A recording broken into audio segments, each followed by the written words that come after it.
UFC 311 takes place this weekend, and in this video, I'm going to be giving you my exact predictions for how I think every fight in the card is going to play out. So without further ado, let's get into the picks. As always, I like to look at my past week's performance to see where we can, improve upon, and actually... Hold on a second. All that talk about new year, new fins, and I go 7-7. Let's break it down. Gadzia Sulov. I said in the video I thought he was trash, and it turns out that my assumptions were correct. He is trash. I thought he would at least be able to beat Bruno Lopez. Couldn't even do that. Go to Trey Ogden. It was 28-28 heading into the final round. 1-1. And he tries to go for the back of Moises and then gets flipped, loses the fight. So, not really upset with that pick. Jose Johnson by sub. Probably should have picked Felipe Bunez by sub. The entire read on that fight was it was going to take place on the ground. It did. And just picked the wrong guy. Punahele Soriano, good underdog pick. Not going to say nothing about that one. Austin Bashi, I knew it was going to be a weird fight. Probably should have sided with the big underdog, plus 260, because I knew it was going to be a Fugazi decision. And, Chris Curtis, not really upset with that pick either. He did give Roman Kopylov all he can handle. Then he gets knocked out with 1 second left.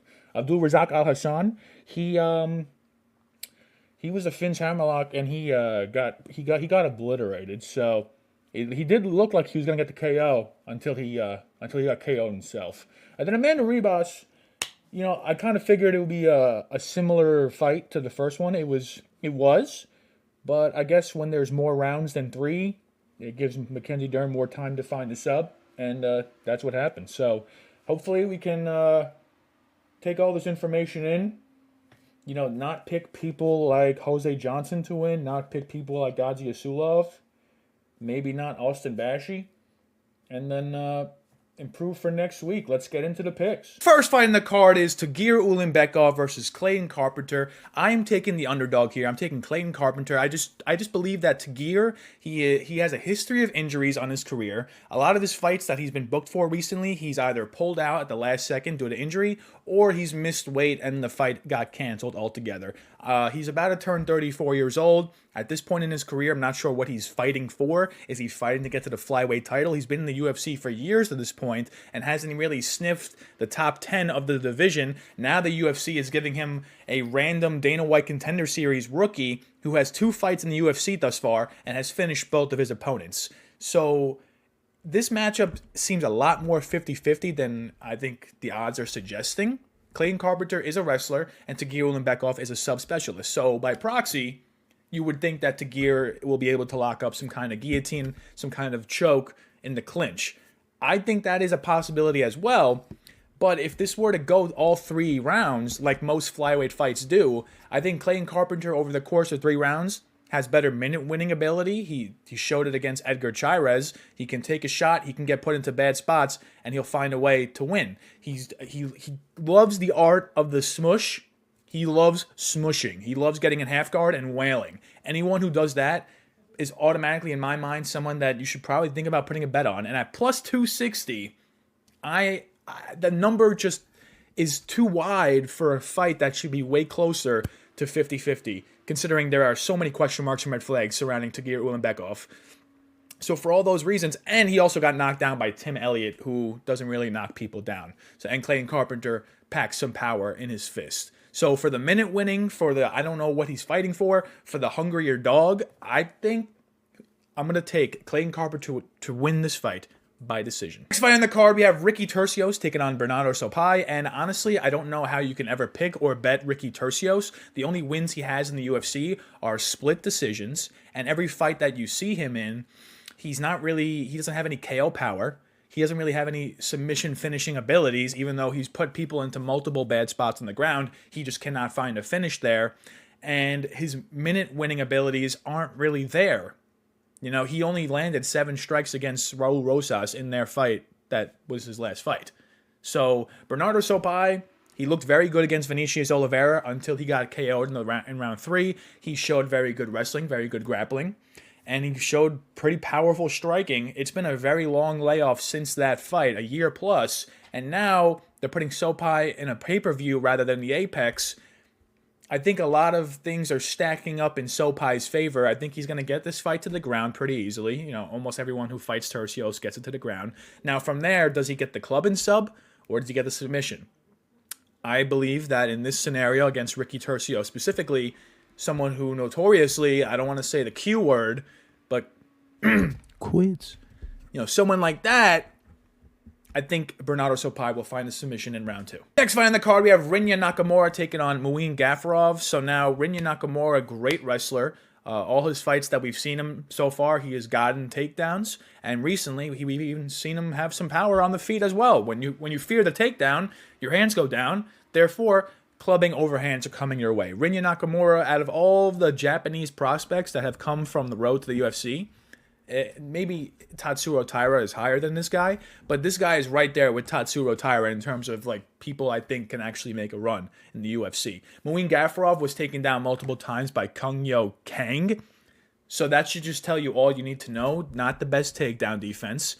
He does have some good sweeps on the ground, but ultimately for me to pick against Nakamura, I would have to pick someone that has heavy power in their hands and it is a good anti-grappler. I don't think Gafurov is either of those, and I think Nakamura is just going to wrestle smash his way to a decision victory. Next fight in the card, we have Karol Rosa taking on Ailin Perez, and Ailin Perez, her nickname is Fiona, but it really is Nurmagomedov. I don't know when that got changed, but it was Ailin Nurmagomedov Perez, because the way she fights is just very like, let me just chain wrestle takedowns for 3 rounds.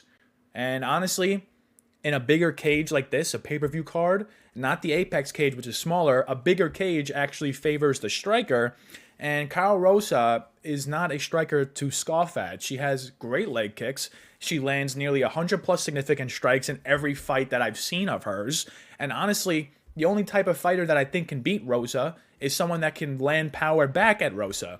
I don't think Perez is going to do that here. I think Rosa might, lose the first round because Perez just goes all in on grappling. But I don't think that she can keep that pace up for 3 rounds. If you look back at some of her other fights, in the 3rd round specifically, for I think 3 of these wins, she barely got 30 seconds of control time, barely was shooting for takedowns, and kind of was conceding to the fact that she was going to lose the 3rd round because she had won the first 2. So someone who fights like that, who's just like, oh, let me quit on this round, I don't think I want to put my money on someone like that. If this was in the Apex, I would more lean towards Ailin Perez because, smaller cage favors the grappler. But in this situation, I think Karol Rosa, just a way better striker, just has to basically avoid the takedowns and avoid like a spinning back fist from Ailin Perez. And she should win this pretty clearly 30-27. In my opinion, we're probably going to see a 29-28 because Perez probably sneaks around out from grappling. But ultimately, give me Karol Rosa to win this from leg kicks, win this from damage, win this on the feet by decision. Next fight on the card, we have Grant Dawson taking on Diego Ferreira. So this is my 2nd underdog pick of the card, and both underdogs I picked so far are plus 200+. Diego Ferreira, something you should know about him. He has 5 losses. 2 of them are against Beniel Dariush. One of them was against Matthias Gamrot in a fight where he just cracked his rib, and it wasn't really Gamrot's doing. A rib just exploded. I'm not sure what happened there. And the other 2 losses are, they're losses. But 19-5, you look at that, hey, he's 40 years old, and you're like, oh, this guy's washed.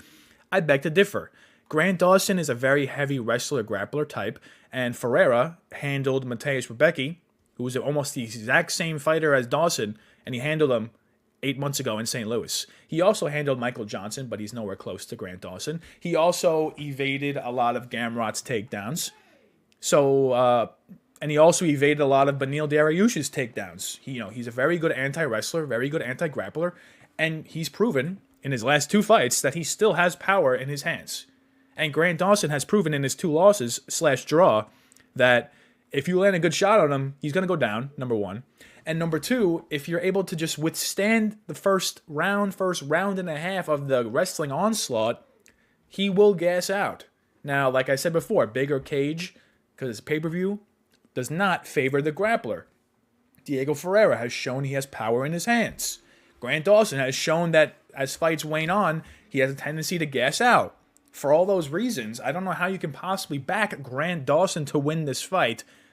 Diego Ferreira is the perfect type of fighter to beat Dawson, someone who is anti-wrestler, anti-grappler, someone who's done it before very recently against the exact same type of fighter. I made this mistake last week because I thought it was too easy. I was going to pick C-Rod, and then I thought about it, and I was like, no, this is like a too easy of an underdog pick. He only beats prospects that are undefeated. I can't possibly do it. He can't possibly do it again. Guess what? Diego Ferreira beats wrestlers that only wrestle. So for all those reasons, great underdog here. Give me Diego Ferreira to actually find a finish at the end of a gassed out Grand Dawson fight. Diego Ferreira by round 3 KO. Next fight in the card, we have Zachary Reese taking on Azamat Bekoyev. And at first, Zachary Reese was supposed to fight Cedric Dumas. And in that fight, I was going to slam Zachary Reese with my life savings. Now in this fight, it is a little different. I did some tape research on Azamat, and here's what you need to know. He's a pretty good striker. He has power in his hands. He's KO'd multiple opponents. But ultimately, he's trying to get this fight to the mat. He will get this fight to the mat at some point in this fight. His name is Azamat. He's going to get it to the mat. That's just how it works. I don't name people, but Azamat likes to get it to the mat. Now, Zachary Reese loves to play jiu-jitsu off his back. Now, this pick is more of like a 5-D chess play. I actually think Bekoyev, realistically, can win this fight straight up. Okay? I think he has some good power. I think the power will translate into Zachary Reese opening up for takedowns. I also think that Zachary Reese, he plays off his back a lot, jiu-jitsu player. Therefore, he might lose a lot of minutes in this matchup with Bekoyev just landing on top. However, the reason why I picked Reese round 2 sub is because if you look back and you actually do some tape study against Chauncey Foxworth, who is not, a submission grappler whatsoever, he was put into a deep triangle because when he goes into guard, he has a tendency to be very lazy. Bekoyev does. So when he's lazy, he gets put in triangles. And Foxworth put him in one, as did Lucas Fernando. Now, if you guys remember, Lucas Fernando was the guy that Cesar Almeida fought on the Contender Series. And both of these guys, I swear, both of them put Bekoyev in a triangle when he was in their guard. Now, what does Reese do when someone's in his guard? He chases the armbar. He got it on a Contender Series. He chases the triangle. He tried it against Cody Brundage and got slammed. He's chasing submissions on the ground if it gets there. So, ultimately, Bekoyev has a very good chance to win. He is the underdog. But if we're going to become Doctor Strange and open up the multiple realities, I think that Zachary Reese is going to find a submission from his back in round 2. Next fight in the card, we have Jailton Almeida taking on Sergey Spivak. Now, Sergey Spivak has been on a mini career resurgence as of late with his win over Marcin Tybura, erasing one of his 4 losses. But other than that, he is mainly a wrestler. He's mainly trying to get this to the ground. He has power in his hands. But Jailton Almeida is just a monster, okay? Jailton Almeida's only heavyweight loss was Curtis Blades, and even in that fight, he was on pace to wrestle smashing Curtis Blades. He did it for a full round. He was going to do it round 2, then he got caught with some elbows. I don't think Sergey Spivak is going to land those same type of elbows that will knock out Almeida, and I do think that Spivak is durable enough to not get submitted by Almeida. Almeida ground and pound is live, I think. Almeida sub, though, which is what most people are picking, I don't think will occur. What I actually think will happen is Almeida just keeps us close for the whole 3 rounds. He just makes sure they're like this, so there's not punching distance where he can get KO'd. He just clinch, body takedown, and then just, chills there in the guard for 3 rounds. Can totally see something like that happening. Can totally see a world where Spivak gets put on his back and just doesn't want to move. It's happened in fights before with Spivak, so wouldn't be surprised to see it here. It happened against Marcin Tybura in their first fight. So for all those reasons, Almeida is minus 400 for a reason. Give me Jailton Almeida to win my decision. Next fight in the card is Payton Talbott taking on Raoni Barcelos. Now, looking back at the tape for Barcelos made me realize that as fighters get older, their chin, even if they were not chinny at one point, their chin just goes out the window. He got knocked out by Umar Nurmagomedov on one overhand. He almost got knocked out by Kyler Phillips a couple times in that fight. And he almost got knocked out by Christian Quinones multiple times before he found a submission victory. Now, against Payton Talbott, we have seen Payton Talbott with his back taken. We have seen him put in bad spots on the ground where he was nearly submitted. Barcelos obviously knows this, and his main game plan in this fight is going to be, let me try to get a sneaky submission from the back on Payton Talbott. However, I think if Payton Talbott just lands clean, Barcelos is going to be knocked out. I think in this fight we see 3+ knockdowns from Payton Talbott. I think every time he lands a clean exchange, Barcelos is going to get knocked down. And for those reasons, you can't possibly bet Barcelos at plus 775. Maybe you can bet Barcelos sub at plus 2,500. Even that I wouldn't recommend. I ultimately think that Payton Talbott is going to clip this man on every exchange. And if it happens in 1, 2, or 3, I don't really know. If we're looking at Payton Talbott's history prior to last fight, I believe that every fight he's fought in has finished in the 2nd or 3rd round. So with that information, you can possibly bet, Talbott rounds 2, 3 KO. That could probably be plus money. So if that's something you can do that. Ultimately, Payton Talbott is winning this fight by KO. Next fight in the card, we have Bogdan Guskov taking on Billy Alakana. And, whenever there's a short notice fight like this with a guy that was not in the UFC, just like there was a couple fights ago, I try to do some deep diving research, maybe come up with a take that a lot of other people aren't coming up with about Billy Alakana. But the take that I came up with is he fought for the LFA, he fought for the PFL, ran out his PFL contract, then after winning twice, they cut him, and his last fight was not even projected to be in the PFL. It was supposed to be for the CEC. So this guy is not viewed as a good fighter by the PFL or the LFA. They both got rid of him. And ultimately, if you watch back his fights, he does chase takedowns, okay? But almost all of his fights, he's a standing punching bag. He does have some power, but he gasses out very quickly in a lot of his fights. Even some of the fights I saw, like his loss, he was winning 2 of the rounds, and at the very end of each round, he just gets clipped and loses the round. So in a fight like this one, like I said, bigger cage is going to favor a more striking type of affair. So Alakana chasing takedowns, I don't think is going to work here. And then also, Guskov has been in this situation before. He's fought for the UFC multiple times at this point, and he has fought on pay-per-view cards. Alakana, this will be his biggest step up of all time. And Guskov has some good wins. His win against Ryan Spann showed me that he does have some kind of submission defense, which is what Alakana is going to probably chase here.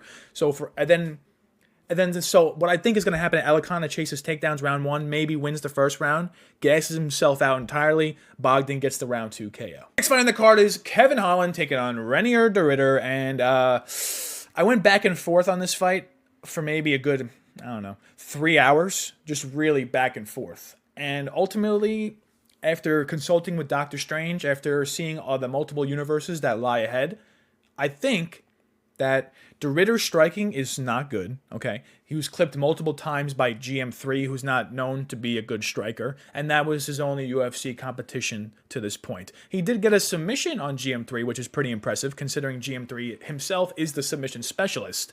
He does have good takedowns. He does have good, grappling once the fight gets to the ground. The problem with de Ridder is he's I feel like this is a mirror matchup. Kevin Holland, good striker, not the best grappler. De Ridder, good grappler, not the best striker. But they fight very similarly in where sometimes they don't try to go for the game plan. They just try to make it an entertaining fight.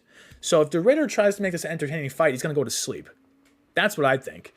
I think Holland just has more paths to victory. De Ridder can get the takedown, and he can just lay in half guard, and he can slowly work his way to submission. But if Holland lands one good clean exchange in the 1st, 2nd, or 3rd round, I think he is very live to finish de Ridder, based alone on that fight against GM3, where GM3 nearly KO'd him in the 1st round. So, for all those reasons, Kevin Holland does have bad takedown defense. It's almost like, and he just goes down.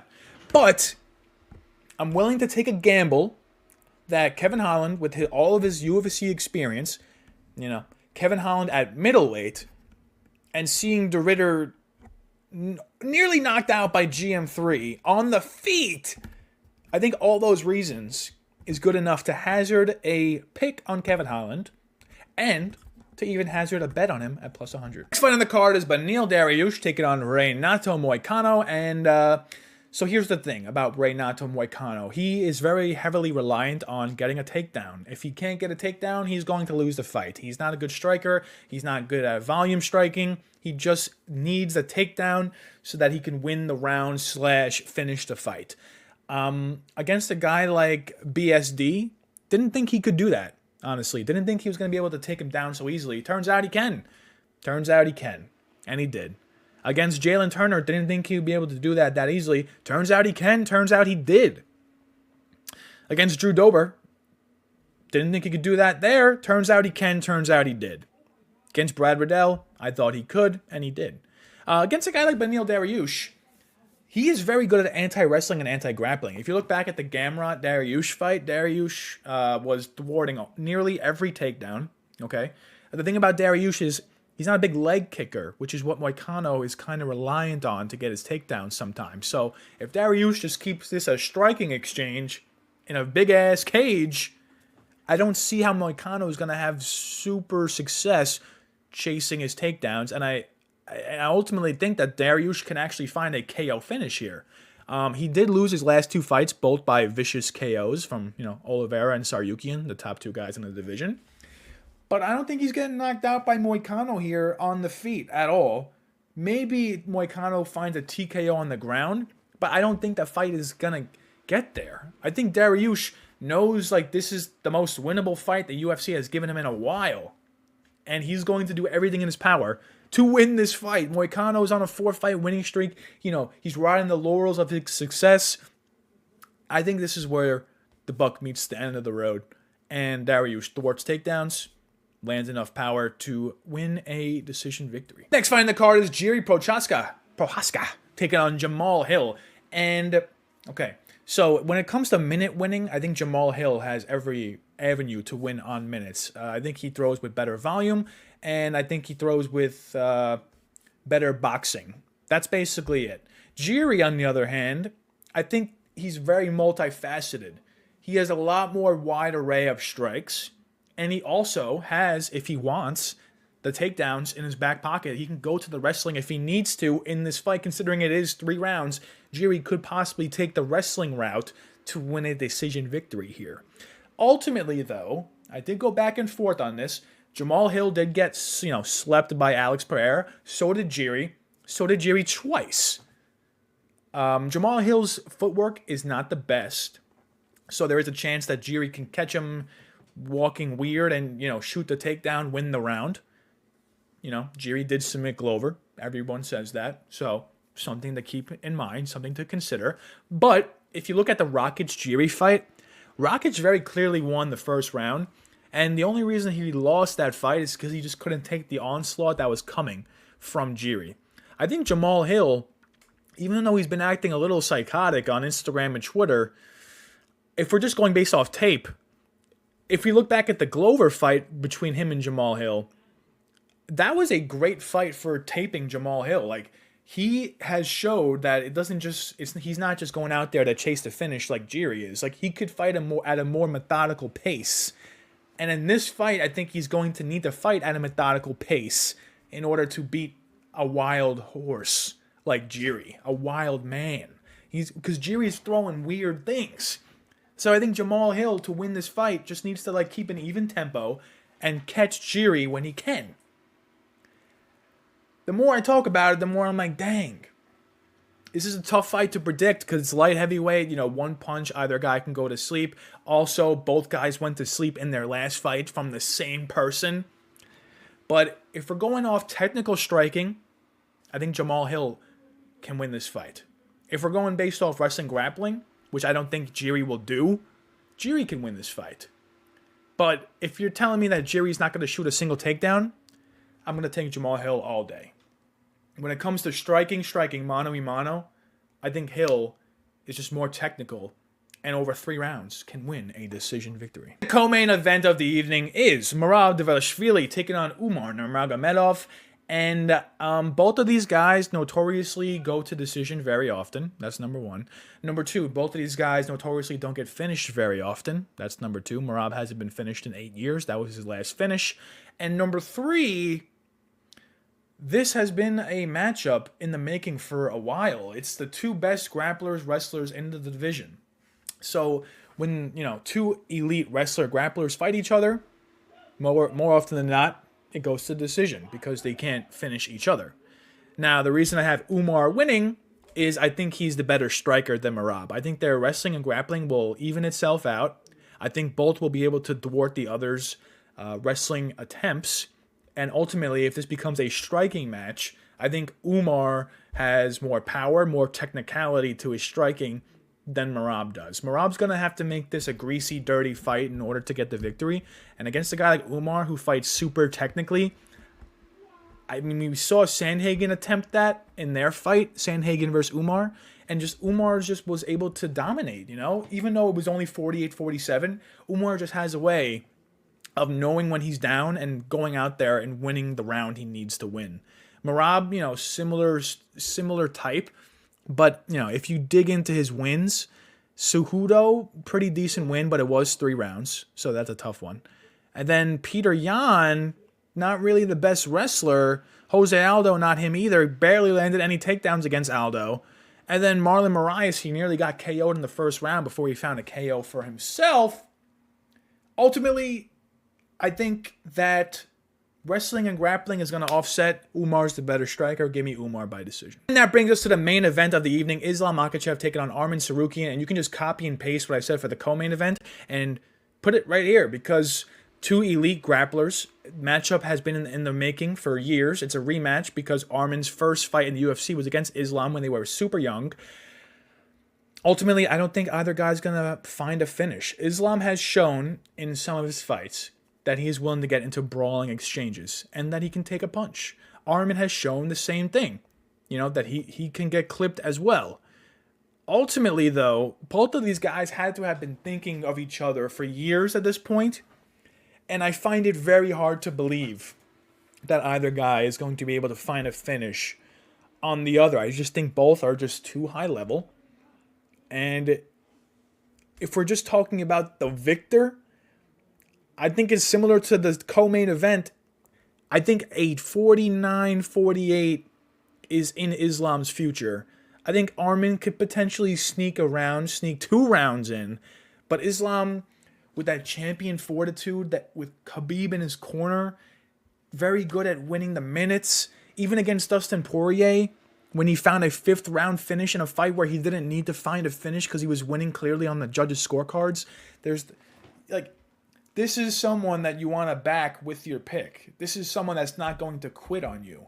Islam Makhachev to retain the belt at UFC 311. It's hard to predict because, there's not a lot going wrong for Arman. The only thing I can really say is Islam has fought the higher level of competition for longer, and he has better coaching, and I've seen him stick to a game plan for the course of 5 rounds in the recent past. And he's the current champ. The more I talk about it, the more I'm like, wait, do I pick Tsarukyan? But no, we're going to take Islam Makhachev to win the title, UFC 311. Thank you for getting to the end of another episode of Finn's Chats. I hope you enjoyed this one. I did ramble a little bit towards the end there, but this card's a hard one to predict. Can you really blame me? Make sure you let me know in the comments who your favorite underdog is this weekend, and have a great rest of your day. You savage.